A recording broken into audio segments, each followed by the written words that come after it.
तुम्ही चांगल्या दिवशी नको त्या माणसाचं नाव घेत आहे. त्याचा विकास, समृद्धी, लोकहित हे त्याचं काम नाही. शिव्या घालणं आणि चांगल्या कामात व्यत्यय आणणं हे उद्धव ठाकरेचं काम आहे. म्हणून आवडत चाललाय पक्ष. पुढच्या निवडणुकीवर हा पक्ष राहत नाही. विधायक, सामाजिक, विकासात्मक अशी विचारसरणी त्यांची नाही. मी 39 वर्ष त्यांच्यावर काम केलं आहे. हो, 39 वर्ष, 1-2 नाही. माननीय बाळासाहेब ठाकरे होते तेव्हा पक्ष होता. साहेब गेले, शिवसेना संपली. मूळ भाजप जे आहे संघाचं पुढचं लक्ष जे आहे की काशी, मथुरा, दिल्ली असं असल्याचं संजय राऊत म्हणतात. संजय राऊतच कशाला तुम्ही रेफरन्स देता हो? तो दुकान चालवतो. सकाळी उठला काय घराच्या बाहेर मीडियाला बोलून मी असं त्याचं कर्तृत्व सांगा हो.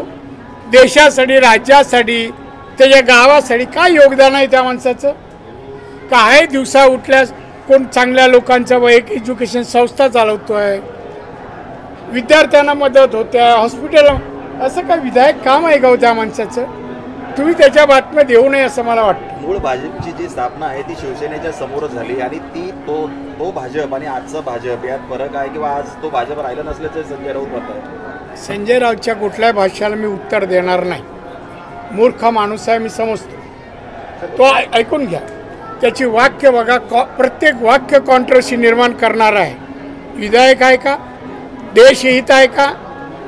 समृद्धी आहे महाराष्ट्राची, सुखी समाधानी समाज व्हावा या दृष्टीने कुठला विचार आहे सांगा, मी उत्तर देतो. कुठलेही विचार. पण अशा उगाच वेळ अशा माणसाच्या प्रश्नाला उत्तर देऊ मला वेळ वाया घालवायचा नाही. कोकाट्यांचं जे वक्तव्य आहे शेतकऱ्यांबद्दलचं कसं बघता त्यांनी? नाही, बघत काय नाही. ते मत जे व्यक्त केलं आहे मी म्हणून चुकीचं आहे.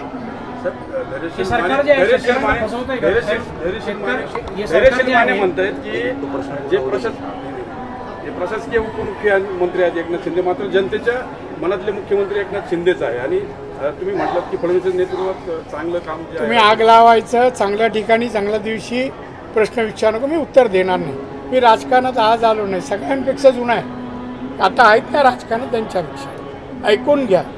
शिंदे साहेबही राजकारणात मोर दॅन 50 वर्षापेक्षा जास्त काळ आहेत. महाराष्ट्राचे मुख्यमंत्री मंत्री राहिलेले आहेत. बरं वाईट कळतं ना. कशा दोघात लावता? एक सांगा ना, नांदा सौख्य बरे बरं होईल. शेतकरी कर्जमाफीवरून सरकार जे आहे राज्य सरकार शेतकऱ्यांना फसवतं. कुठेतरी आश्वासन दिलं. ऐकून घ्या. आश्वासन दिलं हे सरकार पूर्ण करेल. नाही तर तुमचा निरोप सांगेल बाबा अधुरं काय शोधा आणि पूर्ण करा. बस.